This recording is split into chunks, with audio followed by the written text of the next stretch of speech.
سبق ہے۔ اشلدان نے بتایا کہ ناروے کی طرح شاید یورپ میں بھی بہت کم لوگ صلاح الدین کے بارے میں جانتے ہیں، اور جو جانتے بھی ہیں وہ ان کا موازنہ صلیبی جنگوں کے یورپ میں ہیرو رچرڈ دی لائن ہارٹ سے کرتے ہیں، اور ان کے خیال میں صلاح الدین ایک ویلن ہے۔ لیکن انہوں نے کہا کہ صلاح الدین ڈے کے ذریعے ہم یہ پیغام دینا چاہتے ہیں کہ ہر کہانی کے دو رخ ہوتے ہیں۔ یہ بات صرف ناروے تک محدود نہیں۔ برطانیہ کی شاہی بحریہ نے پہلی جنگ عظیم کے دوران ایک جنگی جہاز کو HMS سلاڈن کا نام دیا، اور پھر سن 1959 اور 1994 کے درمیان برطانوی فوج نے سلاڈن کے نام سے ایک بختر بند گاڑی بھی بنائی۔ یہ وہی برطانیہ ہے جہاں سے بادشاہ رچرڈ دی لائن ہارٹ نے تیسری صلیبی جنگ میں مسیحی فوج کی قیادت کی تھی۔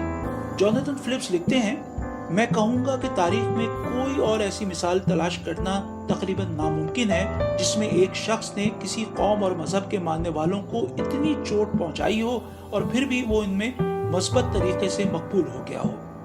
فلپس لکھتے ہیں کہ سلطان صلاح الدین ایوبی کی سلطنت کے شمالی افریقہ سے شروع ہو کر مقدس مقامات اور شام کو اپنے اندر سموتے ہوئے آج کے عراق میں دریائے دجلہ تک اپنی سرحدیں پھیلانے کے عمل میں حیران کن حد تک مختلف مذہبی، نسلی اور سیاسی پس منظر کے لوگ شامل تھے۔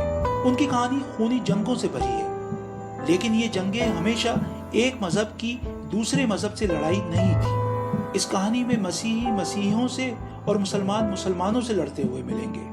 اس میں مسلمان اور مسیحی مل کر دوسرے مسلمانوں اور مسیحیوں سے لڑتے ہوئے ملیں گے۔ اس کہانی میں لوگوں نے پارٹیاں بھی بدلی اور لڑائی نئے روپ میں جاری رہی۔ اس وقت بھی آج کی طرح کسی بھی معاملے میں زمینی صورتحال اس تصویر سے بہت مختلف اور الجھی ہوئی تھی جو کہ دور سے نظر آتی ہے۔ نسلی، سیاسی، اقتصادی اور ذاتی مفادات کی ایک کھچڑی تھی جو صرف مذہبی عقائد کی بنیاد پر نہیں پک رہی تھی۔ سن 1187 تک سلطان صلاح الدین کو یروشلم آزاد کروانے کے عزم کا اعادہ کرتے ایک دہائی گزر چکی تھی۔ اب ان کے پاس شام اور مصر اور جزیرہ کے علاقے کے وسائل کے ساتھ ایک وسیع سفارتی نیٹ ورک بھی تھا کہ وہ پوری توجہ اس مشن پر لگا سکے۔ فلپس لکھتے ہیں کہ مسلمان حکمرانوں اور سرداروں سے نمٹنے میں صلاح الدین کا اتنا وقت لگ گیا کہ لوگ کہنے لگے کہ وہ اپنا اصل مقصد بھول کر مسلمانوں سے ہی لڑتے رہتے ہیں۔ برسوں کے پروپیگنڈے کے بعد اب سلطان کے لیے فیصلہ کن وار کرنا ضروری ہو گیا تھا۔